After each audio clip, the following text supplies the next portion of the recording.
So welcome to the Quality of Mind Transforming Business podcast. This is where we explore the new game-changing understanding that can unlock new levels of performance, resourcefulness, and well-being in the workplace.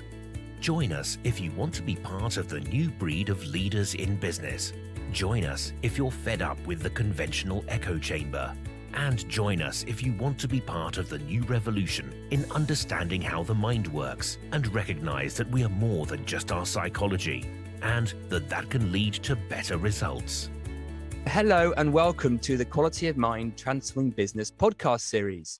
And today's episode is a revisit to a conversation I had with the most wonderful guest, Katz Kiely, who for regular listeners would have heard us. We did a podcast which was What's Behind Great Leadership. And it was all about the wonderful podcast series that she does on humans leading humans.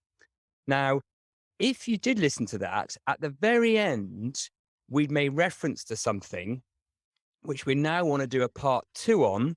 And we're going to point us back to what we said and then do what Katz has really nicely described as a bimble about that. So, Katz, welcome back to the show. So good to have you here again. Oh, thank you for inviting me. It's exciting. I like to do a bit of bimbling. Now, for those people unaccustomed to a bimble, what's a bimble? What are we in store for? We're allowing a conversation to emerge with having no agenda whatsoever. I'm a massive walker. Over the weekend, I walked 60,000 steps, and I don't like looking at maps. I find myself feeling really resistant to maps. I like to bimble, which is walk with no particular aim, just to get wherever you get, and that's the right place to be. I've got a feeling I might bimble in most of my life. You're a professional bimbler. I am. I call it coaching, but I think I'm actually a professional bimbler. That may be what I do. So yeah, all my podcasts are pretty much a bimble. So the start of this bimble is going to be picking up on what we said. Now, to give the tiny synopsis, is the podcast series that you do, which is, I will recommend it again. It is awesome. Is called Humans Leading Humans. And what you've done is you've got some really industry leading CEOs and leaders to come on and share 3 stories of where they really tapped into what I would call just that their heart-centered leadership, their authenticity, their even high quality of mind for people that know what that language is. And you've asked them to illustrate those stories. And there's some wonderful things in there. And what we were doing last time was starting to get a little bit behind that. So what is the golden thread that these leaders are tapping into to enable them to be these wonderful leaders they are? And at the very end, we talked about the nature of the self. Now, I'm going to play that little bit now, and then we're going to bimble off it. Is there anything you'd like to leave people with? Anything else you'd like to say in a succinct summary of this? Building upon what you said, I think the golden thread is that all of the leaders that I talk to, no matter where they're from, have gone through a journey of self-knowledge. And I think that's what gives them the strength and the courage to do what they feel is right. Right. So that they've got a level of realization for themselves about the nature of what they are, and that has allowed them to be more, let's use that word slightly overused, authentic. Exactly. But it allows them to feel safer, and then they can be in that aperture that producers create. Yes. Yeah. I call it being 100% themselves. Yeah. Which ironically is, to me, when you're not in the self. So but that's for another podcast. So oh my goodness, you can't leave on that note. Oh, I can. Oh, I so can, because that's the teasing element of what we do. And we could have a part 2 conversation if you want to dive into that, because that's a nutshell for me. Is when we realize that we're not what we think we are, that we really become what we are. So, Katz, what did you hear in that when you went, oh my gosh, I need to know more? What was it that you heard? So I said where people can be 100% themselves. And I think what you heard was being the person they think they are. So we have personal stories of what we can and can't do, what's possible and what's not possible. And then there is the wonderful us, which is actually limitless. So, and then when you say 100% yourself, so on Wednesday, I had a very strange moment of collision where I was at Chatsworth House, which is this beautiful place in Derbyshire, which is as quintessentially English, and it's owned by the Duke of Devonshire. And I've known it since I was a child. But the reason that I went there this time wasn't to look at the Mansion House. It was to talk to my friend Harley, who is the Chief Culture Officer of Burning Man. And there I was at Chatsworth House with Harley and Flash and Dana, with their incredible lack of understanding or respect for what Chatsworth has been. All they're looking at is a canvas for sculptures and for bringing children together. And so the reason I'm telling that story is because one of the rules of Burning Man, which is just a canvas, it's literally a blank canvas, it's a desert, there's nothing there unless you take it, is you can be 100% yourself. Now, that doesn't mean following the narrative that you tell everybody all of the time about who you are. It means doing really unexpected things because you can, and because you feel safe, and because you know that everyone around you is doing the same and discovering stuff about themselves. Like, what was that? So when I say 100% yourself, that's what I'm talking about. Just being whoever you really are, whoever you can be, whatever your potential is. Yeah, no, it's so fascinating, that, because the self as a topic, as a what is at the core of the work behind quality of mind. Because most people, if you ask, tell me about yourself, right? Let's say you meet someone, tell me about yourself. They'll tell you their, I don't know, their age, their gender, their location, where they work, their career, their background. They may even give you a few attributes like, well, yeah, I'm quite funny, or I'm a troublemaker, or I'm a mum, or this. That's what they'll do. That's what they say. Tell me about yourself. And that's generally who we think we are. We think we are this body mind, if you like. And we would say the self is, well, there's my body, that's the self. It sort of ends at the end of my fingers, and it's been with me for the number of years I've been on this planet. That's what we think the self is. And we learn that from about 1 or 2 years onwards, right? So tiny little kids don't have a sense of self. And they first of all start referring to themselves in the third person, don't they? They will go, Piers's cup or Katz's toy. You know, they're struggling with this idea of separation and all that kind of stuff.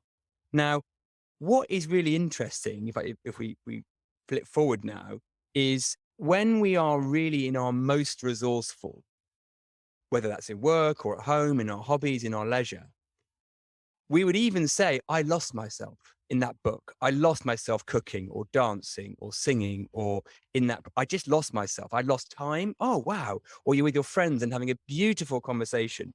The self's not even there. Now, the self would then come back afterward and say, I did that. I cooked that meal. I did that dance. But the self disappears and then comes back and says credit for it. But it's the same, you know, listeners, you can recall this. You're just in a moment, maybe you're looking at a beautiful sunset, you're doing something, or you're with your partner, and it's just a moment of pure presence. There's no self until one of you says, what a lovely moment. Right? And you're like, oh, yes, what a lovely moment it is. But in that moment, there's no self. Now, this brings back to the question, so what are we? Are we this bunch of concepts, which I'm a this, I'm a that, I'm a this, I'm a that? Am I a sum of my knowledge and learning, or am I something else? And this is what I point to as the case of mistaken identity. All the conceptual mind, that part of us that makes up rules and justifications and narratives, meaning seeking, can do is point to this self thing. But what I'm saying, and in the work we do, we point to the fact that there isn't really a fixed entity that is the self. It looks like there is. it looks and appears like, Piers is walking down the street, looking at the trees. But actually, the Piers is just as much as a thought as any other thought I have. So the Piers or the Katz or the self is actually a thought. It's not the thinker. Yeah. Now, what do you make of that? I suppose what springs to mind is I love this idea of I lost myself in that. Mm. And I had a conversation the other day when they were talking about the flow state. Right. Yes. And to be a creative, which I am, which I believe we all are. I don't wonder whether our job title's got creative in it or not. Everyone's trying to attain this flow state, trying really hard to get to flow. Yes. And she was saying, what gets you into a flow state? And I said, do you know what? I've got no idea, because I'm not sure that I get into moments of different states, but I don't think that there is any time I can honestly say I've been in flow for 7 hours. People talk about this. I think it may be a myth, unless it's just the way my brain works. I don't know, because I am constantly pulling out of whatever it is that I'm doing to kind of look at it from a different perspective and then diving back in. So, well, that can be flow, right? So flow, as you say, is vital to what we do, because it's the output of our work in a way, because everyone wants more flow, whether that's in personal life or work. It's a beautiful place, right? Now, first of all, let's just distinguish flow and bliss. I mean, they're just names I give the thing. So bliss is just completely zonked out, completely no thing, just lose yourself completely, no activity, just spaced out, like you're in a flotation tank, right? Completely nothing going on, which is lovely. That's also nice to have, but less useful at work because you don't get it. Yeah, I'd say that would, not. We don't pay you for your bliss state. No. But that is one place where there's no self. But the flow is, the way I would describe it, is the fusion between the personal learnt mind, the conceptual mind, and the impersonal infiniteness that we are. So let's take it in sport, because it's quite easy to see in sport. So in sport, they do lots of muscle memory work around having the right movement of the legs, and they'll do lots of things on how to pass the ball if it's football or whatever it is. And yes, that is learned, that is practiced. But when they're performing, whether it's a tennis player or a footballer, there's moments when they'll just in sync with everything. Then there's thoughts going through the system, but they're not really thinking, right? Ayrton Senna would say God was driving. Messi will do something with the ball, and the whole crowd, whether it's oppositions or home fans, will go, whoa, because he does something just spectacular. Right? Yeah. Or Roger Federer will hit the ball from an angle where you're like, yes, really?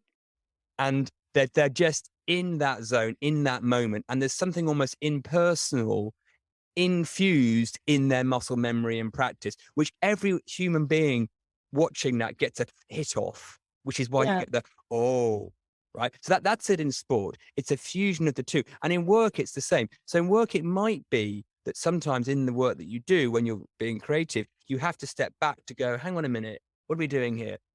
Going back in and out. So that could be part of flow. yes, Or it could be that in 7 hours, there's going to be half an hour when you're beautifully in flow, and the half an hour when you're keep thinking about lunch and what to do on the weekend. Or I don't know what it is, but but I think flow is that fusion of the personal and impersonal. So it's kind of the moment where all of the things that you're just coming together without you having to kind of consciously think about them. Yeah. Like, I guess it's a conversation I've been having a lot recently about this idea of working hard or working smart, and kind of trusting. I know for a fact that when I'm doing best at work, it's when I'm trusting my serendipity muscle.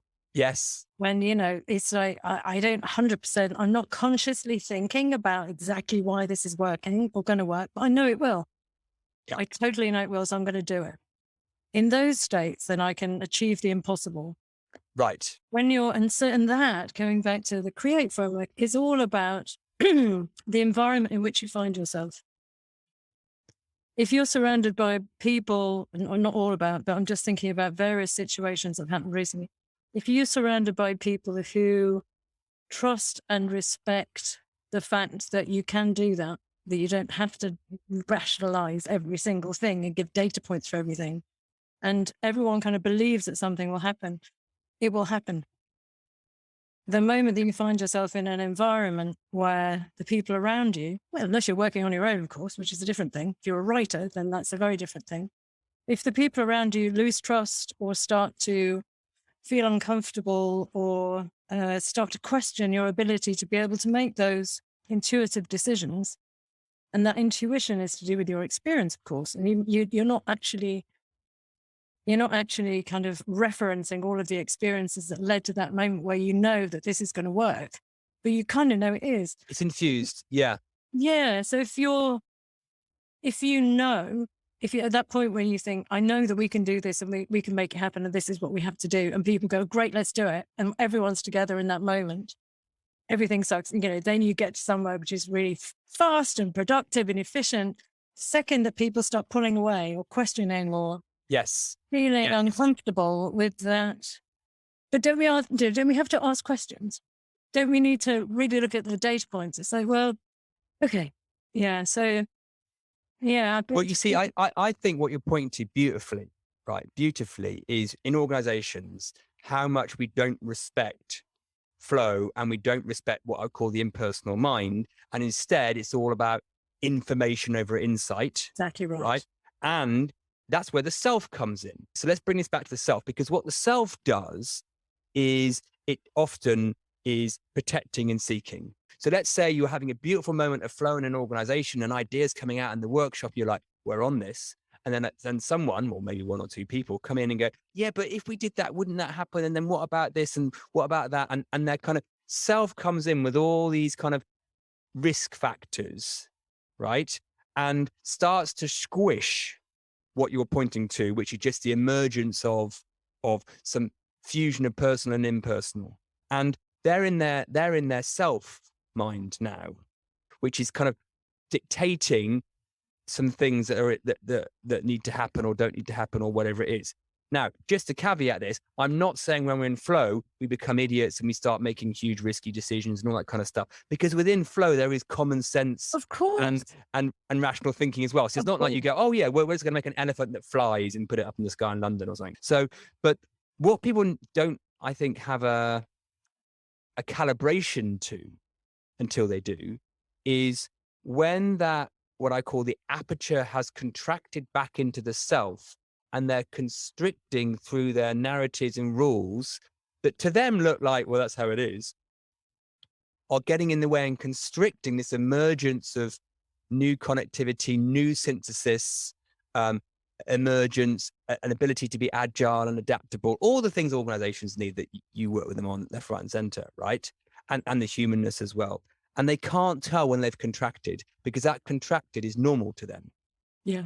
Right. And when they do expand a bit, they love it. And then their mind comes back and go, oh no, we can't be like that. Yes. Right. So even when they do experience flow, they're not that comfortable with it. When they're in it, they are, but then their sort of thinking mind, if you like, comes in and goes, well, yeah, it's all very well to do that, but have we considered this, and this, and this? And that have we considered this, and this is not coming from flow. It's coming from their old narratives. Yes. And this is to do with the self, because the self's job is to protect, seek, resist. But we've just accidentally given it far too much credence and power. It's a useful utilitarian thing, the ego, that keeps us fed and alive. So it has a role. I'm not saying we need one, right? Obviously, we wouldn't navigate in the world, but it doesn't need to have the big role it's been given. No. And, I think Dan talks about this a lot. We are irrational creatures seeking rational, because if we're rational and we work around data and stats, then everything will make more sense. And we won't have to be in a situation where we have to trust our intuition. Whereas actually we trust our intuition anyway. That's like, yes, it's a way of avoiding the uncomfortable, because people aren't comfortable with the idea of just knowing something to be true.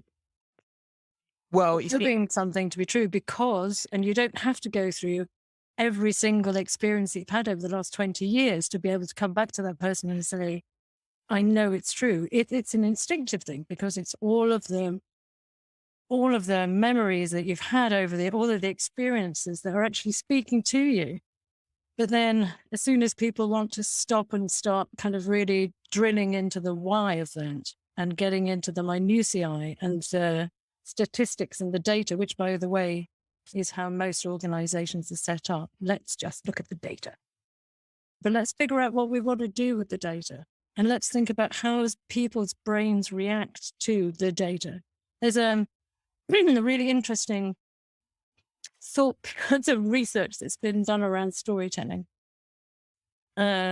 which is if you present statistics to a human, which in every corporate communications, every deck that everybody's ever, it's all about stats. If you present stats to a human, what happens is it makes one tiny little part of your brain light up, which is the analytical part of your brain. And so what that makes the individual do who's listening to your statistics is to question, is that true? Is that going to impact me? Where did they get those statistics from?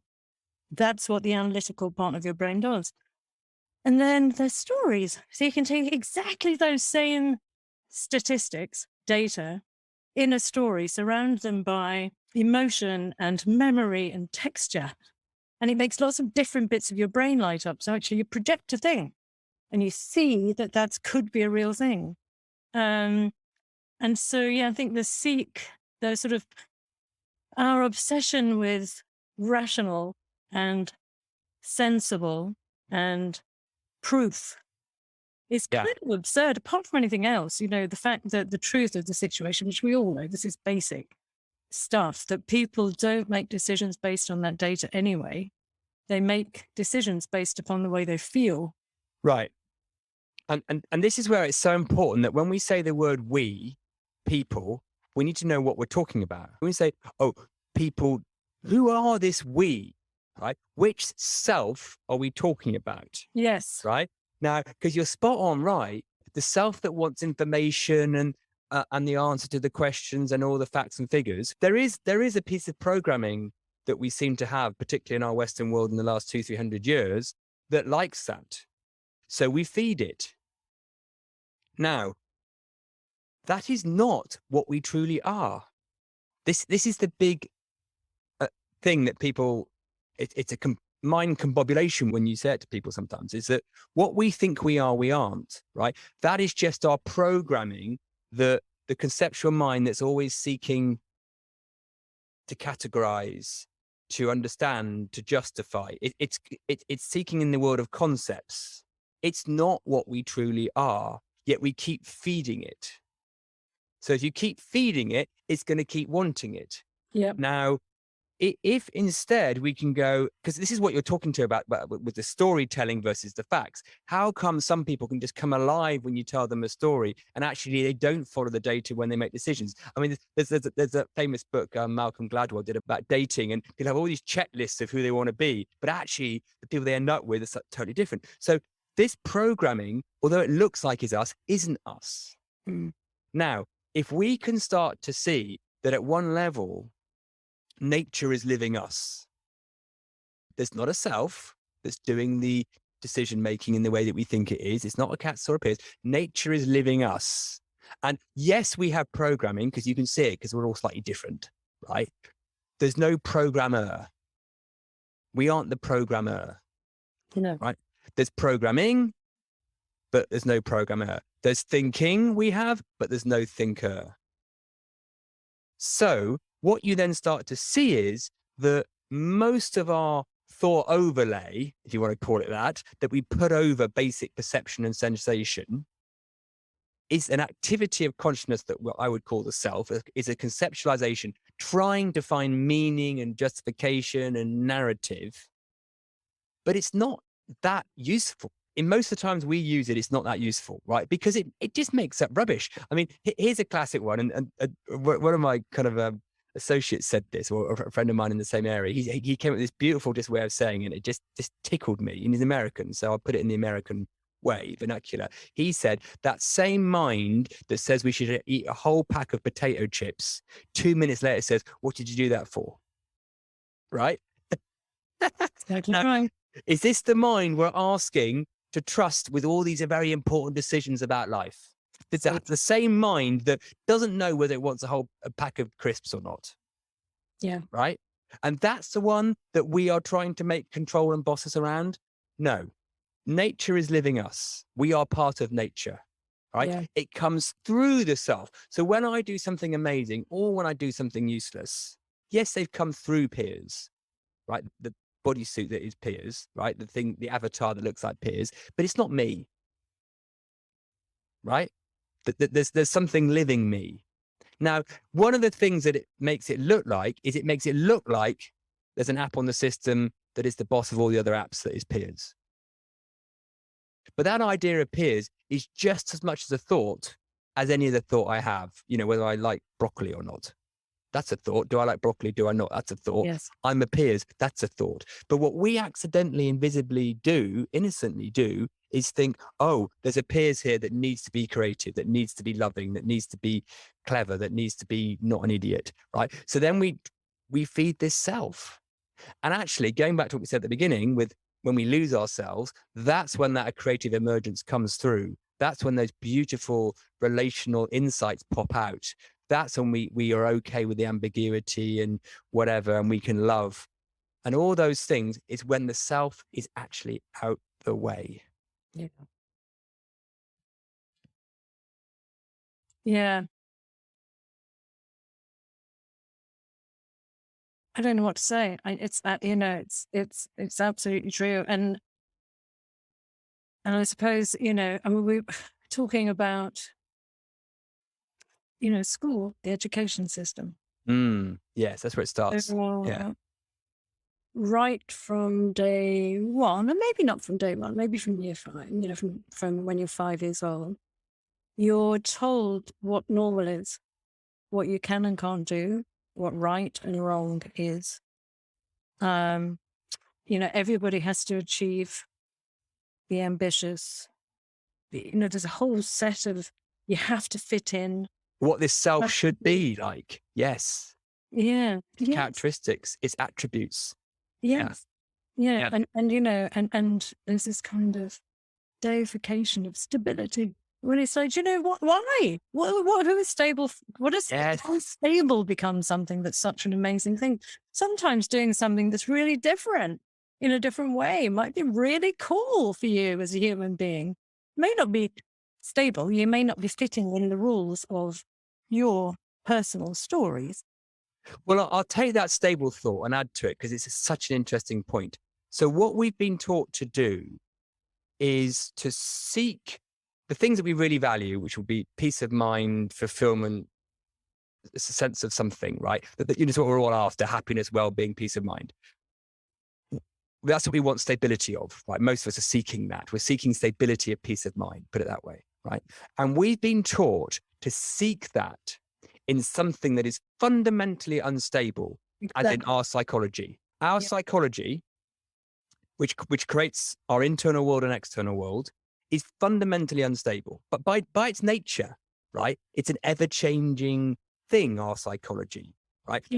Our internal and external worlds. But we've been taught that's where we find well-being and okayness. Yes. Right. And the reason we struggle and suffer in the world is because we can't find it there, because that inherently is unstable. It'd be like seeking stability in the weather. Yes. Right. It doesn't happen. Now, the sky, for carrying on the metaphor, is stable, right? It is a space where the weather arises, right? And changes, particularly if you're in the UK, right? Always. So what we think we are, what we're looking for stability in the weather rather than realizing we're the sky. So in the metaphor, the sky is what we are before the self, the capacity for awareness, because that never changes, that never comes and goes. Our capacity for awareness, our capacity for thought, feeling, sensation, perception never changes, ever, whoever we are. Age, gender, ethnicity, doesn't matter. That capacity is there. What comes and goes within awareness, within our content of thought, perception, sensation, and feeling, does come and go. Yet where do we seek our okayness and stability? In the stuff that comes and goes. Yes. Boom. And there's suffering and there's conflict. It's Yeah. that simple. Not easy to grasp because the conceptual mind will fight that, but it's that simple. Yes. And I suppose the question, being a doer, is, the moment that, everything all the research I read about the brain and how it works, you have these aha moments where you go, oh my God, that's of course, that's the thing. Of course, we're not rational. Of course, we make decisions with our guts. Of course, all of these things that, of course, we're going to be better in a world that's more psychologically safe, which means that you can be who you want to be at that particular moment in time. The question then is, how do you put them into practice in a way that you're not perpetually springing back to the machine that's been programmed into us since the very first day, if not before we stepped into school? Right. That's the question. So it's a valid question. And the way I look at it is the only way you're really going to shift that is through realization.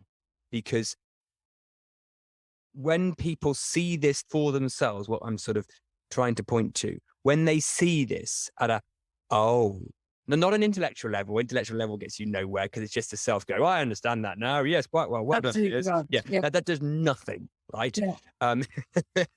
Apart from be slightly amusing when someone thinks they've got it, right? It's a realization that any of us can have. Actually, it's more likely to have people who have more intellectual humility seem to get there faster because they haven't got the self in the way. But any human being can have this realization of going, oh. Now, what happens is we have the realization, and then in a flash of an instant, the conceptual mind comes and talks us out of it or tries to justify it as something else. And before we know it, so we have this kind of ahas. You talk about the ahas, you kind of, oh yeah. And you start to sense there was something more than the self. Then the self comes in and goes, yeah, I'll take care of this. Thank you very much. Exactly right. Yeah. And then but it bangs us back into, well, of course, that's because of this, that's because of this, that's because of this, blah, blah, blah, blah. Well, academia doesn't support this, therefore it must be wrong, etc., etc. Off we go. And then we have some more little ahas and we sense it again, and then we talk ourselves out of it. So the intellect is like a bouncer on this. It's like a gatekeeper. Yeah. Yeah. And science is struggling its little pants off with this because, 25 years ago, it came up with the hard problem of consciousness, right? Going, we can't find the source of consciousness in the material world. Yet it still hasn't really acknowledged that maybe we're in a consciousness first system, not consciousness comes from the material world. It still hasn't completely debunked materialism, although all the evidence now is saying materialism, physicalism, it can't work. Right. But you still got scientists going, well, I think it must be, So science is pointing the wrong way, although starting to turn. The way we condition through our education, through the programming that we all innocently get, the way the ego seeks and resists, we feed it. We accidentally feed it. Right? We do, but that's the thing, because we're not aware. This is something that happens on so many levels of habit. Yep. And so, so I guess I've been working in one way or another in the field I'm in now since I started my career in one way or another, which is about how do you create work environments. And when I'm saying work, it's in the loosest possible way. So moments where human beings do things collaboratively, make things collaboratively. How do you create environments in which people are more likely to stay in, and I don't know whether it's the right way, but are more likely to be in the state at which they're most productive, most efficient, most, of course, innovative, most creative, most all of those good things. And it keeps coming back to the fact that, and I love doing the podcast because actually for an hour, maybe an hour and a half, that senior leader has an opportunity, and all of the time that they're preparing for coming to do the podcast, to really kind of look at their own stories and stop for a second and see what works and what doesn't. Now, I know for a fact one of my podcast guests I've worked with And even though she knows and she feels what the right way to lead is, to create the environments in which humans thrive, the reality of how she behaves, and I don't think she's necessarily aware of the way she behaves often, because she's in an operating model which pushes her back into a situation. She behaves in a way which is normal for that organization and not right, and therefore not good for teams. So I suppose the point I'm trying to make is, if you're in an environment whereby you're having to collaborate with humans, and that environment isn't an environment that allows you to do that, or indeed incentivizes you to do that, people will have individual moments of aha and feel it and get it and go, that's going to change the way I do things. And then they get back into that operating model, and they're, without even noticing it's happening, they're back into command, control, data, information, statistics, bullying. All of the things that you kind of know that it's not, as you say, it's common sense. We know, really, if we stop for a second and think, what's the right way to be as a human if we want to achieve our full potential and to allow the people around us to achieve theirs? So the operating model, the operating system, having something that's always on between your practice and mine, having an architected, which is why I'm building Beep, of course, having an architected, always on operating system, which is there just to remind people that this is the way we behave here. Yeah. And that makes it easier for those individuals It to does. be able to remember, oh yeah, of course. And I think that the framework, the Create framework and whatever, are beautiful pointers of what is symptomatically obvious when you're in the right quality of mind, right? But because, to your point that you've just very well made, is that not many of our systems are set up like that, right? You have to keep nudging, reminding, Now, when people have a fertility, they're very happy to be nudged and go, yep, got caught out for a little bit. Yep, great reminder. Thank you very much. I'll pop back into that way of being because it is the most sensible way of doing it, right? Yeah.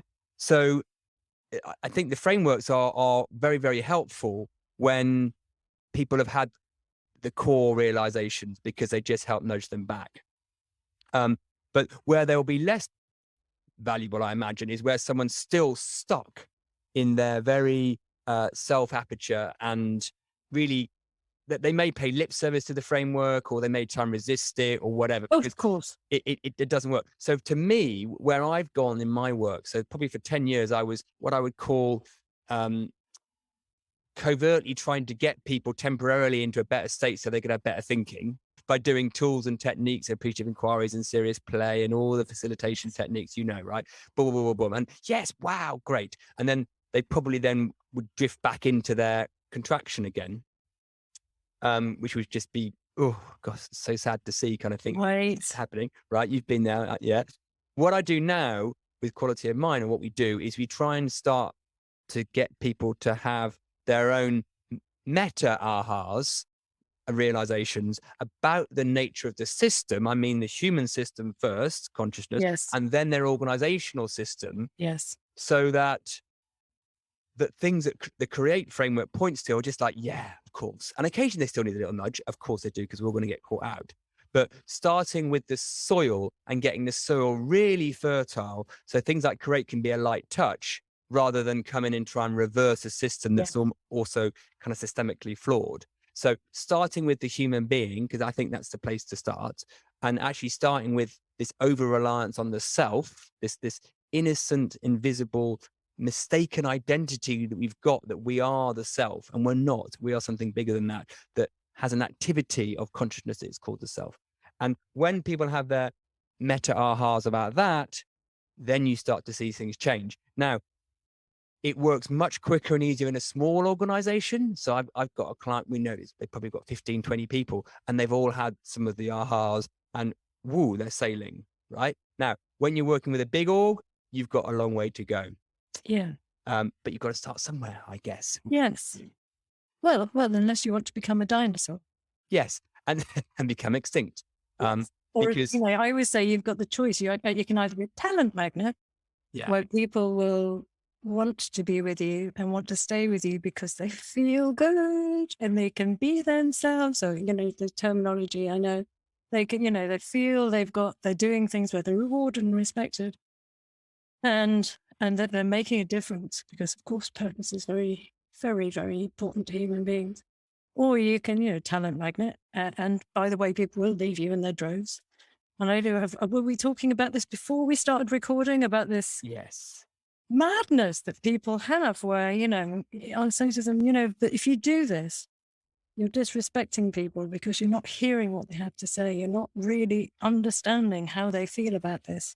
People will leave and they'll go, well, let them leave. And I'll say to them, so who do you think will leave? And they'll go, oh, the ones that don't like it. And I'll go, let's think that one through again. Who do you think will leave? So if some people are good and they can easily get a job and they're feeling uncomfortable, I'm guessing they're going to leave, right?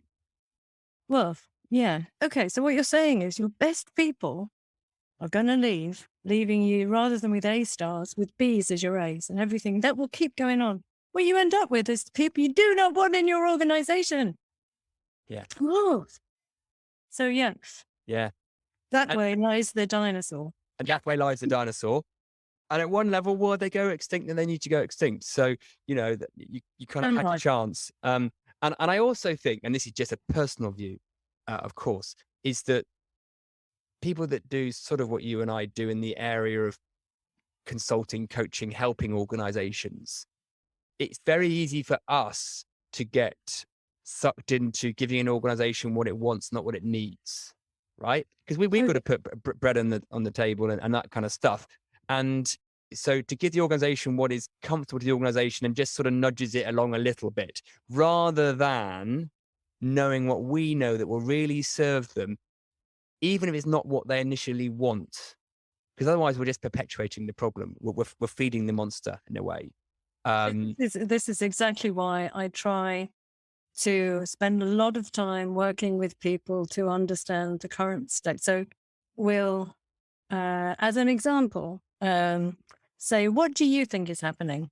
So we'll do like a survey where we'll ask the leaders what they think is happening. And then we'll do a survey and ask the teams what they think is happening about those same questions. Inevitably, those two things will not be the same. So we'll uncover stuff and just say, look, this is a problem. And then thereafter, all of the stuff we do is about what their people are saying. And we're bringing people together to surface challenges and to find solutions and to have their own aha moments. So it's really about us saying, look, we're not doing anything. All we're doing is providing a framework to allow people to tell you where the problems are and for people to experience that, because it's not for us to say what the truth is. Every single person inside your organization knows what the truth is. Yeah. But what is and isn't working, all we do is provide a listening, like a risk radar, if you like. Yes. Yeah. And I think that you've got to start there, because otherwise you're just going to be doing it on their agenda, on the wrong people's agenda. Yeah. But I think even when you've been there, it's almost knowing that the way you can solve that in a very sustainable way, or you can sort of tactically solve it. Yes. Right. Yes. So, we'll give people half a day's resilience training because they said they're not feeling, mental health bit off. Right. Yes, that might, or we set up a well-being room, or whatever it is. Right. Or we'll give them a little bit of coaching. Now, we'll start doing massage once a week for everyone. Wow, that's amazing. So that means they're going to be doing massage for half an hour, and then they've got to go back into your incredibly broken operating model. Exactly. That's an antidote for the toxic culture. We're going to fix it with a little bit of training and coaching. Now, we don't work now. Well, I don't work now with organizations that won't at least be curious to see what the bigger fix, if I'm calling it that, is. If they just want a tactical solution, no, because that to me is I'm perpetuating the problem, right? Now, I didn't know this 10, 15 years ago. I was innocent in what I was doing, but now I do know better. And I feel there's a real, and it's not for everyone's cup of tea yet, because they're still too stuck in themselves, but we're going to start to see more and more that our solutions need to be different right? And that's an obvious statement to say. And the way I think one area of that is going to be looking at what we are as a human being. Now, you might think, what's the workplace got to do with that? What we are Everything. being, but it's, as you say, it's blimmin' everything, because your business is people, Yes. directly or indirectly. It is people, right? So unless you get to really understand how that works, you're going to be symptom fighting. You're going to be having molehills coming and going into mountains the whole time. So I think you're spot on to say we need systemic change, and the systemic change has to come from a shift in realization about what business is. And what every business is a social network of people. And I'm going to add to what you just said, because I think you're right. We need a realization-based change on what business is, and which is about being a social network of people. And we actually need to say and have a realization about what people are. Now, I know that sounds odd, but it's what we were saying earlier about the self. We are not this separate self. If we think we're that, then there's always going to be them and others, us and them. There's always going to be a confrontation between, well, there's myself and their self. If we can get over this fact that our sense of identity is ingrained in ourself, if that is the appearance, I get that, but it's not what we truly are, then when that emergence of change being obvious, it doesn't even feel like change, it's just what happens, right? It happens through us as vessels.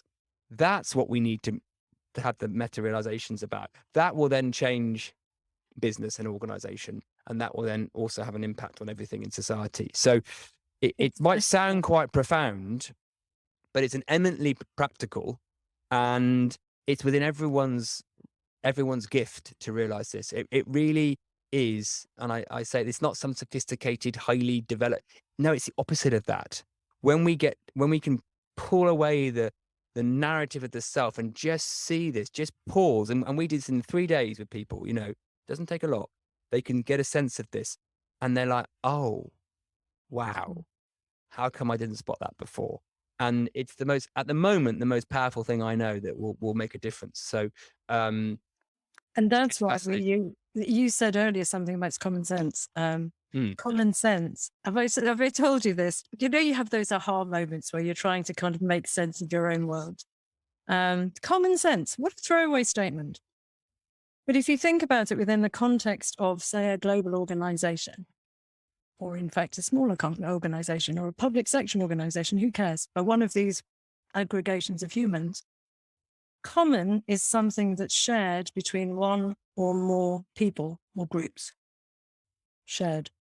Sense is a means by which you can sense changes and react quickly to those changes in the external environment. So common sense is a really massive concept when you're thinking about the way that your corporation should be working, small or large, because actually it means that everybody is working together, constantly sensing for shifts and being able to respond to those. That's a deep concept. Well, do you know what though? And I'll say it in a slightly fancier way, probably unnecessarily.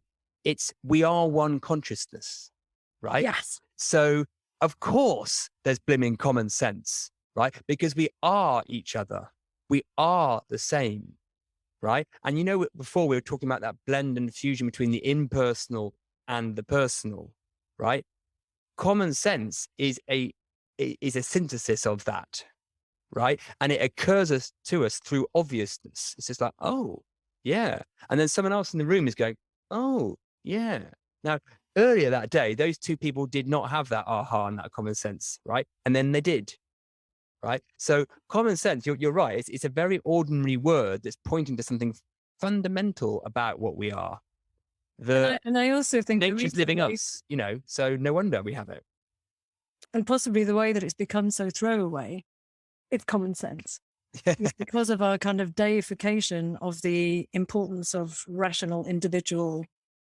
Our deification of the individual superhuman that we all think we should be. That's the problem, right? We are all ordinary and spectacular at the same time with no differentiation, right? We've deified this superhuman that is hyper productive and hyper everything. No, if someone does get on that wavelength and that the wind is blowing, that's just because they're out of their own way, and the self is out of the way, and nature's living through them in the most expressed way. Yes. Right. And actually, if you ask people who are exceptional at what they do, they are usually incredibly humble.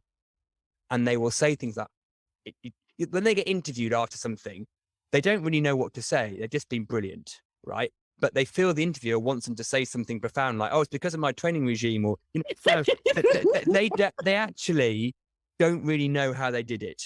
I remember Ben Stokes, the cricketer, he did this amazing last wicket stand in the England World Cup, and it was just phenomenal what he did. And afterwards, he came off. He was so like in the space. He was being asked, "How do you do it?" And he went, "Oh, I just hit the ball," or something. He said something really like, you know, "I just hit the ball when it came," basically, which is what cricketers do. They hit the ball when it came. There's no fancy strategy he did.